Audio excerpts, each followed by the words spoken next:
ये कहानी है एक बहरे सिपाही और एक सुनहरी चुड़ैल की। चुड़ैल जो सदियों से जंगल में भटक रही है अपने सच्चे प्यार की तलाश में। लेकिन सिपाही का मन लालच से मैला है।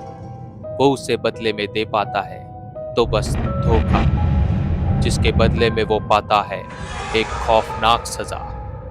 कहानी की शुरुआत होती है एक घने जंगल से, जहां कुछ सैनिक खजाने की तलाश में निकले हैं। उनके कवच चमक रहे हैं और उनके इरादों में सिर्फ एक ही चीज है, और वो है खजाने की लालच। लेकिन उन्हीं में से एक सिपाही है जो उन सब से अलग है, जिसका नाम है जिबारो। जिबारो बहरा है, उसे कुछ भी सुनाई नहीं देता, ना ही जंगल की सरसराहट और ना ही मौत की आहट। लेकिन उसकी यही कमजोरी आगे उसकी ढाल बनती है। जिबारो कोई हीरो नहीं, वो एक लुटेरा है जो सिर्फ लेना जानता है। लंबे सफर से थके हुए सिपाही जंगल में एक नीली झील के पास अपना डेरा डाल ही रहे होते हैं। तभी झील में अचानक एक हलचल सी होती है। झील अचानक चमकने लगती है और पानी से निकलती है एक सुनहरी औरत, जो सर से पांव तक सोने जवाहरात से ढकी हुई है। लेकिन ये कोई परी नहीं, ये है सायरन, जंगल की सुनहरी चुड़ैल, जो गाती है मौत के गीत। उसकी आवाज में ऐसा जादू है, जो भी सुनता है अपने होश खो बैठता है। और सारे सैनिक एक के बाद एक अपनी तलवारें निकाल लेते हैं और एक दूसरे को ही मार देते हैं। यूं अचानक अपने साथियों को पागल होता देख जिबारो कुछ समझ नहीं पाता है।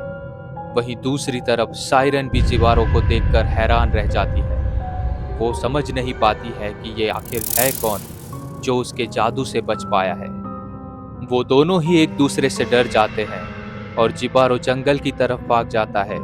वहीं सायरन वापस झील में समा जाती है। जिबारो भागते हुए गहरे जंगल की ओर एक नदी के पास आराम करने को रुकता है, और तभी सायरन वहां आती है, जैसे वो कब से उसके सोने का ही इंतजार कर रही हो।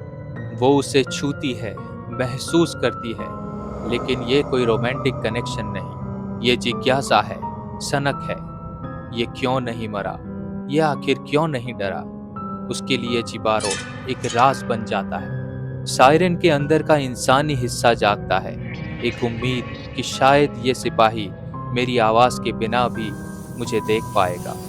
उसे लगता है शायद ये सच्चा प्यार हो सकता है। ये सोचते हुए वो जिबारो के आसपास नाच रही होती है। वो नाचते हुए जिबारो को ऐसे छूती है जैसे कोई तन्हा आत्मा छांव ढूंढ रही हो। लेकिन जिबारो की आंखों में मोहब्बत नहीं, भूख थी। उसने सायरन को ऐसे देखा जैसे कोई शिकारी हिरनी को देखता है।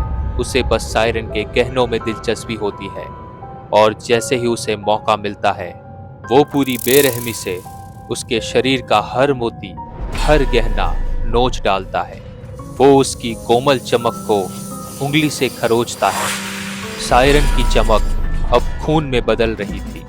उसकी मोहब्बत अब सिर्फ दर्द बन गई थी। उसका हर गहना, हर मोती जैसे उसके शरीर से नहीं, उसकी आत्मा से छीना गया हो। सायरन की आंखों से अब पानी नहीं, खून बह रहा है।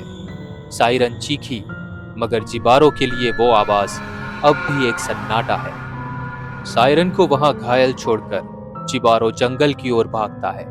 उसके शरीर पर सोना है, लेकिन आत्मा पर एक श्राप। झील अब शांत नहीं थी। सायरन का खून झील में फैलने लगता है। वो टूटी नहीं, वो अब जाग गई है। अब पानी भी नीला नहीं, लाल हो गया है। सायरन का खून अब झील का रंग बदल चुका है, और झील का पानी पीते ही वो खून जिबारो के शरीर में समा चुका था। और पहली बार जिबारो ने एक आवाज सुनी। जिबारो को अब हर आवाज सुनाई देती है, हर सरसराहट, हर सांस। अब पत्तों की सरसराहट भी तेज लगती है, और घोड़े की हिनहिनाहट भी दर्द देती है। सायरन अब फिर गा रही है, लेकिन अब मोहब्बत नहीं, अब वो एक बदला है। अब उसकी आवाज सीधे जिबारो के दिमाग में उतरती है। जिबारो चिल्लाता है, अपने कान बंद करता है, मगर अब देर हो चुकी है। उसका दिमाग अब उसका नहीं सुन रहा। वो खुद को रोक नहीं पाता।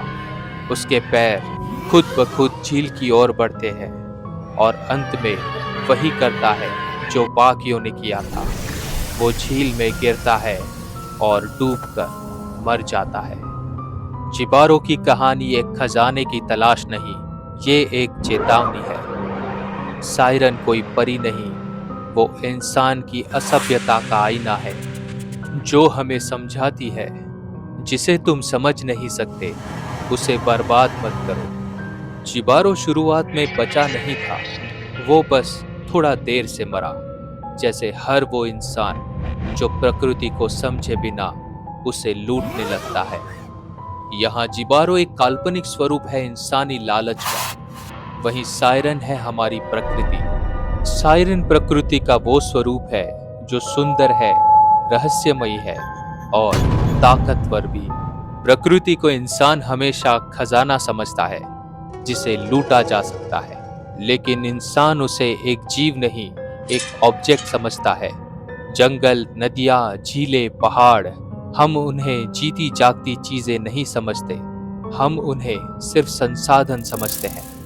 प्रकृति तब तक सुंदर रहती है जब तक तुम उसे समझते हो। जब तुम उसे लूटते हो तो वो सुंदरता नहीं, मौत बच जाती है।